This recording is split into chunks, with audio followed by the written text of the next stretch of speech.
চাঁপাইনবাবগঞ্জের শিবগঞ্জ উপজেলার সীমান্তবর্তী পদ্মা নদী থেকে ভাসমান অবস্থায় দুই বাংলাদেশের মরদেহ উদ্ধার করেছে বিজিবি।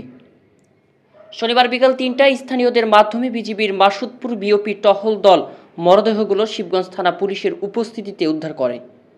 নিহতরা হলেন সিরাজুল ইসলামের ছেলে শফিকুল ইসলাম এবং মুর্তজার ছেলে মোহাম্মদ সেলিম। তাদের দুজনের বাড়ি শিবগঞ্জ উপজেলার মোনাকষা ইউনিয়নের তারাপুর হঠাৎপাড়া গ্রামে।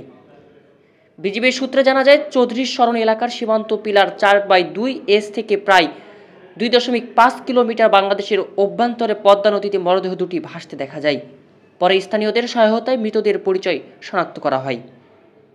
স্থানীয়রা জানায়, নিহতদের মধ্যে শফিকুল ইসলামের পুরো শরীর অ্যাসিডে ঝলসানো ছিল।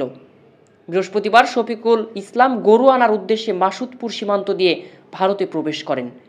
এরপর থেকেই তিনি নিখোঁজ ছিলেন। শনিবার দুপুরে বাতাসি মোড় সংলগ্ন পদ্মা নদীতে মরদেহ ভাসতে দেখে স্থানীয়রা বিজিবিকে খবর দেন। স্থানীয়দের দাবি, ভারতের সীমান্তরক্ষী বাহিনী বিএসএফ হত্যাকাণ্ডের পদ্ধতিতে পরিবর্তন এনে এখন নির্যাতন করে মৃত্যু নিশ্চিত করে মরদেহগুলো নদীতে ভাসিয়ে দিচ্ছে। যেন প্রমাণ মুছে ফেলা যায়। 53 বিজিবি ব্যাটালিয়নের অধিনায়ক লেফটেন্যান্ট কর্নেল ফাহাদ মাহমুদ রিঙ্কু জানান, মরদেহ উদ্ধারের পর শিবগঞ্জ থানা পুলিশকে বিষয়টি জানানো হয় এবং তারা মরদেহ দুটি থানায় নিয়ে যায়। মৃত্যুর প্রকৃত কারণ এখনও নিশ্চিত নয় বলে জানান তিনি।